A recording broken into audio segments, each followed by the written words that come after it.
Hey, I'm Alex Radical from Board Game Co, and this is 10 IP board games that I love.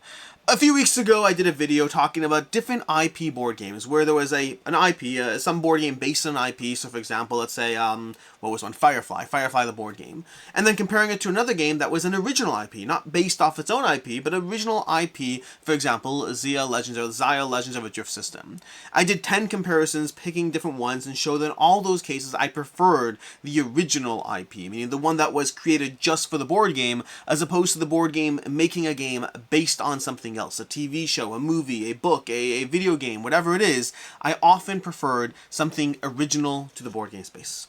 But I also said in that video that, hey, this is just a sampling of 10 times where the original IP did it better, but there are board game IPs. There are many board games that are based off of IPs that are out there that I do enjoy, that I do think are excellent. In fact, most of this list, I'd have to go through them exactly, but I'd say at least half of this list are 5 out of 5 games for me. Over here today, we have a top 10 list with, of course, 12 games. We'll explain why shortly. It's been a while. Way back in the day, I used to make a joke on a regular basis. I'd be like, hey, we have a top 10 list, which of course has 11 games. I don't think that's as common as it used to be. I think as time has gone on, I've had more structure, a little less chaos. I like the chaos a little better, but I sometimes forget about it. But we have 12 games for you in this top 10 list. We have excuses as to why there's 12, but we have 12 games for you in this top 10 list of 12 times where I love the board game IP. And we're going to go through this, starting off with the first 2 exceptions, the games that are slightly different, which is why they're here. And also, now that I think about it, one of them is also technically another exception. We'll get to it soon. But then going through there, this is going to be ordered from the least to most, how much I enjoy those games, how much I like them. And they're all, every single one of them is at least a 4 out of 5 for me, and I think most of them are 5 out of 5s, and some of them are 4.5s. Either way, they're all games I love. Let's start off with the first exception. The first exception over here, give me a second, I got something in my eye over here. The first exception is Tak. Tak is a game that is based on based on as the complicated heart. This is why it's an exception. It's from, how do I explain this? Tak is a game that is featured in Patrick Rothfuss in the Name of the Wind series. There's a game that they play called Tak. If you've played The Witcher, for example, you know how in The Witcher there's Gwent. I think it's called Gwent. Gwent's a card game in The Witcher. So Gwent is not based on The Witcher. It's a card game from The Witcher. Similarly, Tak is not based on In the Name of the Wind. It's a game that's from In the Name of the Wind. So it definitely counts to some extent as far as getting points, but it's not really a game that's based on the universe so much as a game that is in the universe. But all that exclusionary stuff aside, I love Tak. I think Tak is absolutely incredible. The basic version of the game is beautiful as it is. I think that once upon a time, Wormwood made a deluxe version of the game that I've been trying to hunt down. I've not been able to find a copy. I still want to get a... It's not that the basic version is not good. The basic version is great. But I love this game so much that this, to me, is the game that I want a coffee table game for. You know, there's like a bajillion cool chess sets out there.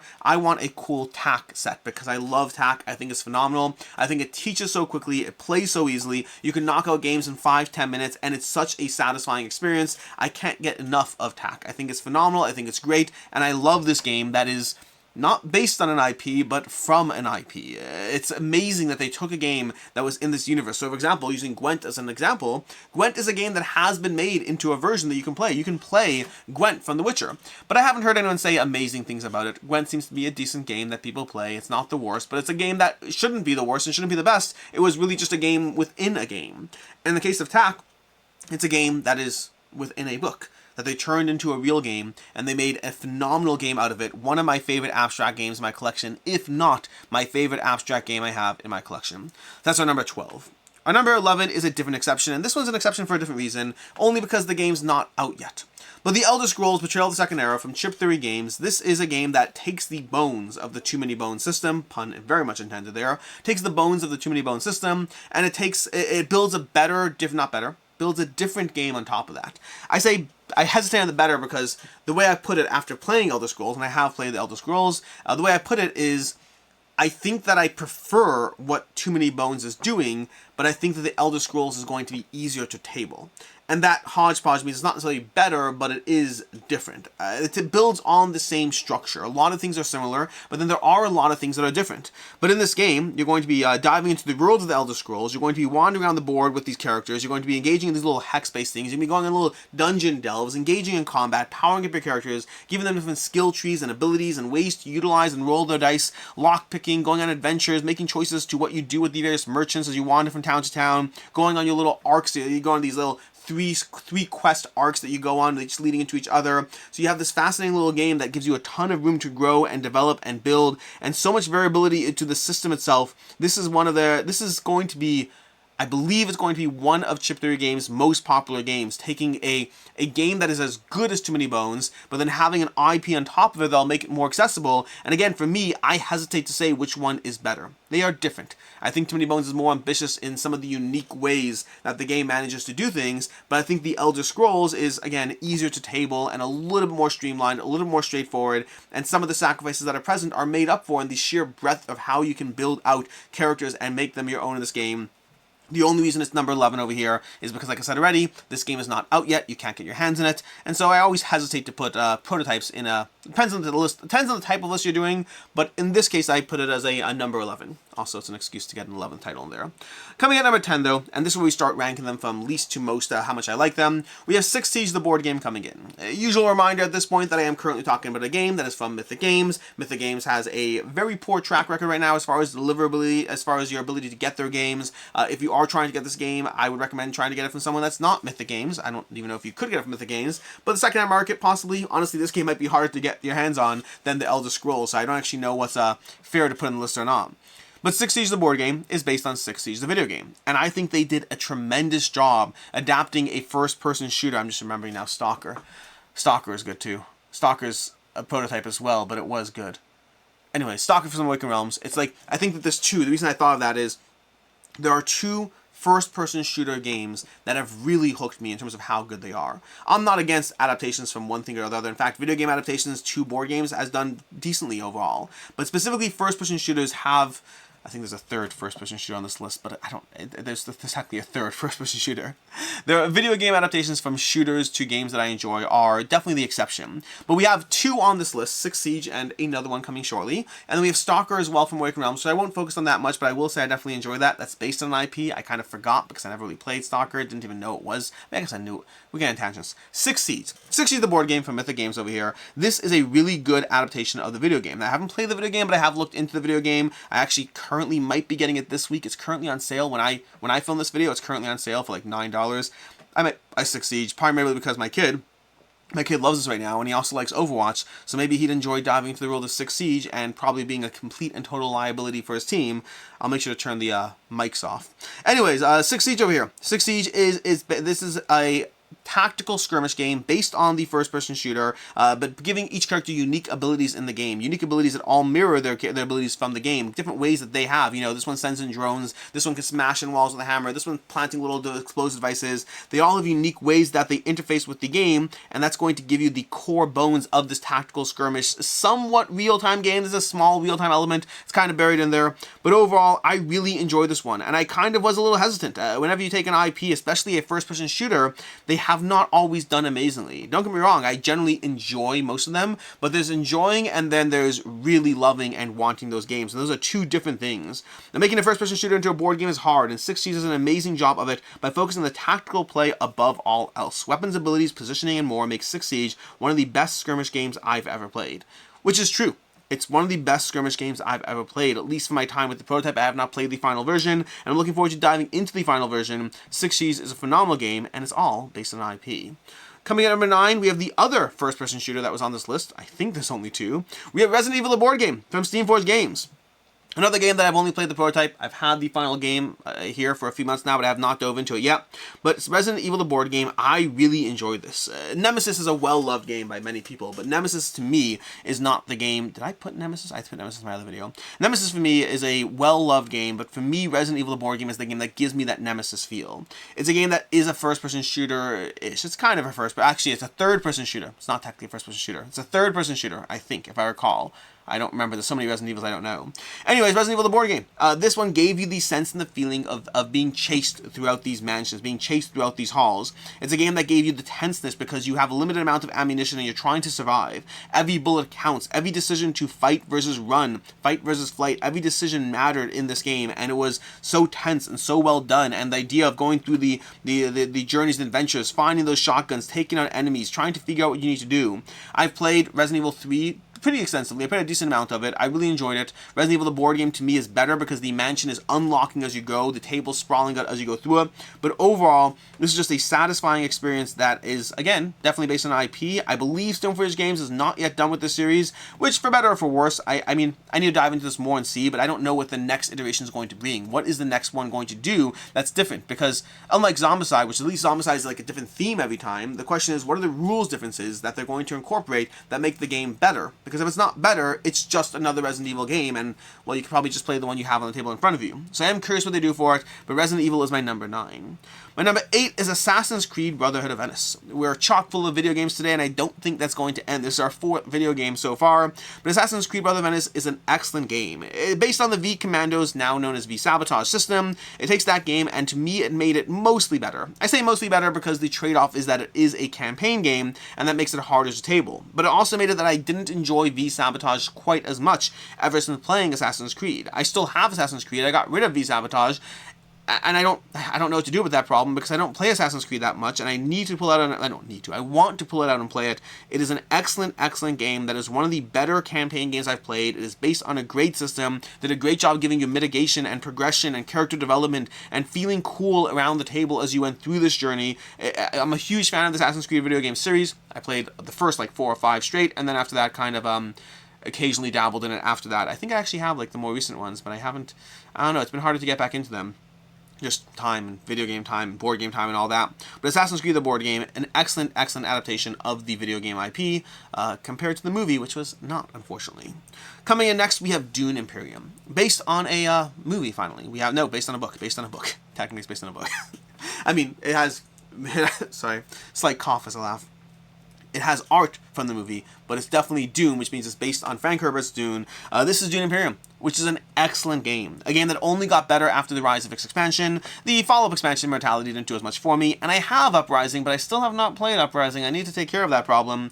But Dune Imperium, control the spice, control the universe in this new Dune board game. This overall was an incredibly solid game, an incredibly solid game. It's an incredibly solid game that has been well received. I don't even know where it's ranked overall as far as the Board Game Geek rankings, but it's high up there. It's like in the top 20, I think it's in the top 20 on Board Game Geek, if I'm not mistaken, but it's a game that deserves that positioning. You're going to be chasing each other in this deck-building worker placement game, trying to come up with the best combination of, well, everything that you do, as you try to strive for control of the board, control of the space, trying to send your armies off against each other, trying to engage in those combats, and earn every single one of those 10 points that you need to win this game. It is incredibly well done, kind of came out of nowhere, and just everyone loved it. Everyone loved it. It was so good, especially, and again, if you're coming in as an IP adaptation, I think to a certain extent the odds are against you, at least initially. I'm also remembering that Dune War for Arrakis is not on this list. Kind of should have been. There's apparently a lot of, let's just call it Dune the IP. Dune the IP, because I do that later in this video. I kind of bundle an IP together. Dune the IP is going to be our number 7 over here. Coming in next at number 6. 6, 5, 4, 3, 2, 1. I think number 6, we have Mind Management, the board game. Now, I played Mind Management, and after playing Mind Management, I actually went out and read the comics for Mind Management.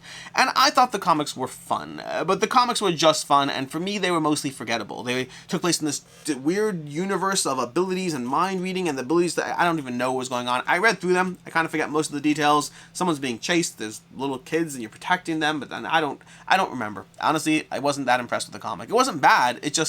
It didn't hook me the way this board game has hooked me.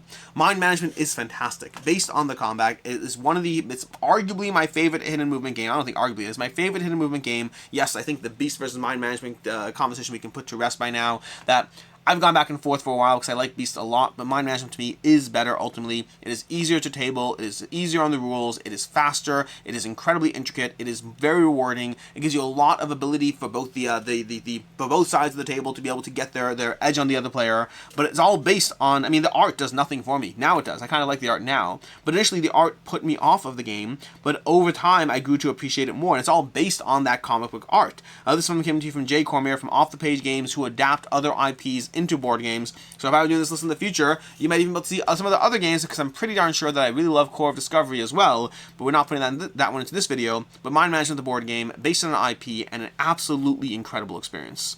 Next up we have Confusion, because you have to give me a second while I pull my sheet over here, because somehow I think I pulled the wrong one. Give me a second here. Nope. There we go. No, I think I just opened that tab twice.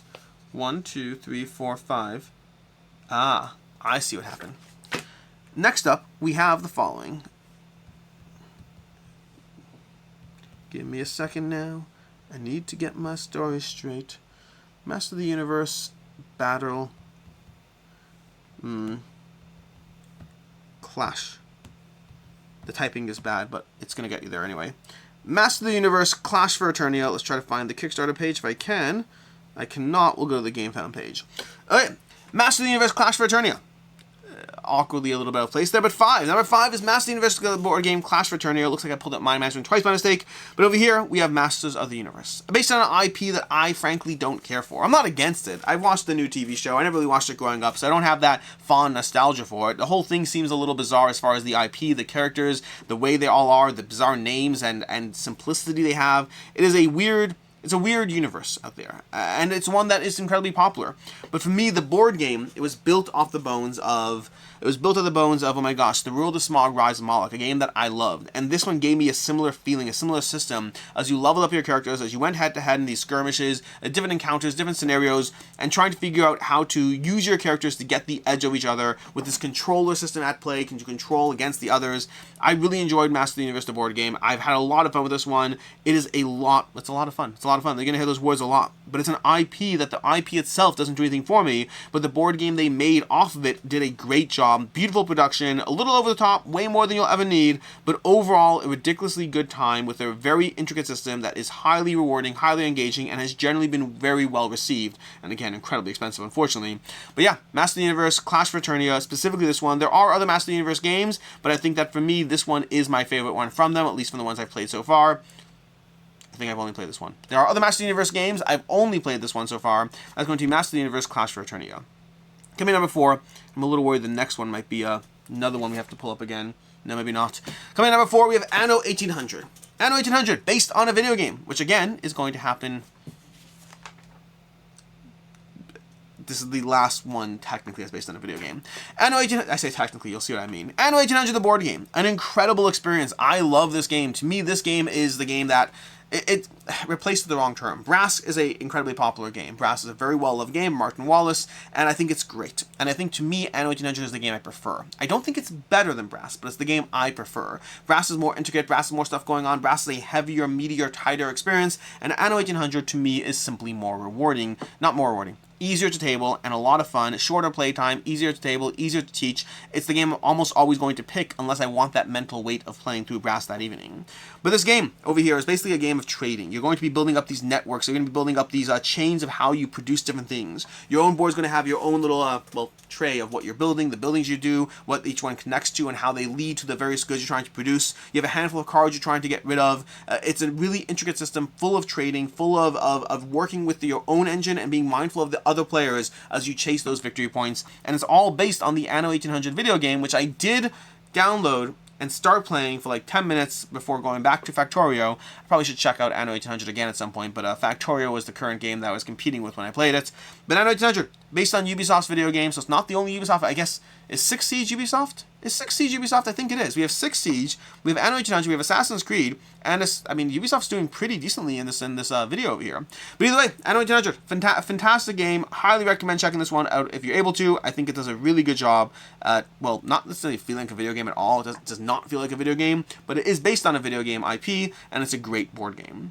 Coming up over here, we have Marvel United Multiverse. Number 3, and this one is kind of a stand-in. The way I said, Dune War for Arrakis and then Dune Imperium, this similarly is the entire Marvel multiverse, but not the entire Marvel multiverse, but rather the ones I enjoy. There's Marvel United, there's Marvel Champions, there's Marvel Zombies, there's a bunch of games out there with the Marvel IP slapped on it that I really enjoy, really recommend, and I think that I enjoy the game. I know that I enjoy the game more because of the Marvel IP slapped on it. There are so many titles out there, and I think Marvel United, if you just put a bunch of standees on the board with a random pasted on theme, even if you did the exact same thing with Master of the Universe, for example, an IP I don't care as much about, I don't think I'd be as into it. The simple, accessible gameplay combined with the Marvel IP, and the reason I picked this one, by the way, the reason I picked this one from Marvel Zombies or Marvel United, Marvel Champions, is because I think this one is the one that is most carried by the IP. This is one where I think the IP enhances the game, makes it better, because I think any other the other games. I think Marvel Champions is already a great game. I think Marvel Zombies is based on Zombicide, already a great game. And I think Marvel United Multiverse would have been a good game. Taking a good IP, putting on it, makes it more, makes it accessible. It pulls that IP in. It lets people who want the IP dive into a game that is friendly and easy to play and a lot of fun, cooperative, challenging, fun, all those good things. To me, the Marvel IP, when done right, can enhance a board game. There are many times it has been done right, and there are many times where it has been done wrong and just is slapped on something in a way that doesn't make the game better. It just makes the game sell to people who otherwise wouldn't have got the game. And even in those cases, it's not always bad. Sometimes you have a game that is rethemed. There's Marvel Remix. Marvel Remix is a rethemed version of Fantasy Realms. And to me, I like both those games, but I do think the Marvel IP is going to help Fantasy Realms sell more to people who might not have otherwise gotten it. And there are times when it's put on poorly, where it's just not a good game, but that's not the point here. These games over here are all ones that I appreciate, that I think are fantastic, and are good uses of the IP.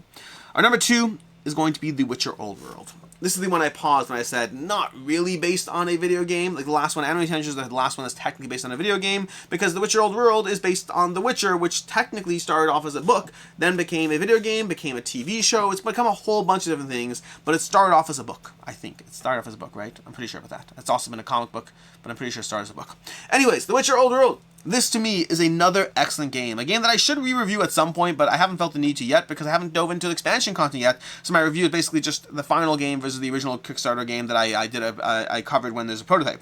The Witcher Old World, though, I still love. And it's not without its faults, make no mistake. It's not a game that's perfect. It's a game that does run a little long, and it's a game that I can see people having complaints about different things. I had complaints about different things, but I think the experience I get of The Witcher is still so satisfying. And the areas where the game is a little weak, the areas where it gets a little boring as time plays on, that's where the expansions mix it up a lot, giving you more intricate monsters, giving you more intricate fighting. It is just a overall good time. It's a game that I have a lot of fun playing through, and I'm always excited to sit down and table this one. And I haven't felt the need to really pull out the expansion content yet, even though I think it makes the game better, and I've actually fought for the expansion content. I remember when I first reviewed the prototype, I was like, I love this game, but also I wish this was different, this was different, this was different. And I got a comment to my video being like, we hear you. And sure enough, throughout the course of the campaign, those were all things that were added in as stretch goals or optional buys or other options, which granted, there are reasonable complaints around the idea of taking content out of the core game, but I think the core game is more accessible for those changes. I think the core game is not as overwhelming for those changes, but I do think those changes make it a better game if you play the game, enjoy it, and want a drop more from it. And so The Witcher, The Old World, one of my favorite games in my collection, an excellent experience, and all based on an IP. This is my last one, my favorite one on this list. What was the other exception I had? Because I had an exception. I think the exception was, because I kind of had another exception as we were going through it, but I don't know if it counts. It was kind of like Master of the Universe I don't like because of the IP. Mind Mansion I don't like because of the IP, but I like them anyway. They're not exceptions. They're fine. They're good. Our last one on this list is going to be not arguably, my favorite game on this list by far, and based on an IP, but kind of based on an open license at this point, a public domain IP, which is Cthulhu Death May Die. Cthulhu Death May Die is easily my favorite game on this list. That's my second favorite game of all time, currently beaten only by Vindication as of right now. We'll see how things change, but currently only Vindication ahead of it. Cthulhu Death May Die, Fear of the Unknown. This is the expansion from CMON. This one, to me, is an excellent experience, and it's all based on H.P. Lovecraft Cthulhu. All based on that, again, public domain. It's overused in board games for a reason, because you don't have to pay a license to anyone, and it's very popular in that both the RPG realm, in the board game realm. I don't know if it's popular in the miniatures game realm. I don't really know, but either way, Cthulhu Death May Die is a delightful experience. And I'm not coming into this as a fan of the Cthulhu mythos, as a fan of Lovecraft in general. I've played a bunch of various games, from Arkham Horror to Eldritch Horror to Arkham Horror the card game, and all of them were good. Arkham Horror the card game was the best, but I never fell in love with those games the way I fell in love with Cthulhu Death May Die. They were all good games that had an IP with tentacly stuff that I didn't really care for. I wasn't against it, but I wasn't for it. But this game is so ridiculously good. It is satisfying, it is fun, it is challenging, it's cooperative, and it's a tense race to the finish as both sides escalate in the game, both sides getting stronger and more powerful. I think it is such a good time in general. If you haven't had a chance to play Cthulhu Death May Die, I recommend checking it out. I believe that it has been CMON's like slow burn, that if you look at the rankings of this one's that started off and then it kind of landed, and then slowly over time it's continued to shift up. The overall reception of this game, it's one of those sleeper hits. It was popular when it came out, make no mistake, but the more time has gone on, the more it has continued to climb in the the board game rankings in a way that many games don't see that slow climb. They kind of hit their peak, and then they kind of settle. It's lands, people play it, and then time moves on. It's going to take something else for a game to continue to rise, and I think just the slow integration, the retail copies that show up, the continued exposure, the continued amount of people who put this on their top list, Cthulhu Death May Die is a good game, and it's all based on an IP. And that's what we have over here. As much as I think that very often an IP is not the best way to make a game, that original IPs can be better sometimes, that something that is unique to what you are creating can be a better way to, well, sell the story of what you're creating, I think that there are a reason that IPs are used, and that's because you can often bring in a fresh batch of people who may not have been interested in your game. Hey, you like a Lovecraft? We have a game for you. You like Marvel? We have a game for you. And that's a good thing in general, I think. As long as the game on the other side is good, I think it's a good thing for the hobby. But it's not always true that the thing on the other side is great. Sometimes it's just good, but that's enough because you still showed someone new, something new and fun and interesting. But there are times where the thing on the other side is great. And those times, well, for me at least, 12 of those times are over here. In any case, until next time, I'm Alex Radcliffe from Board Game Co. I hope you enjoyed this video, and as always, I hope you have a good one.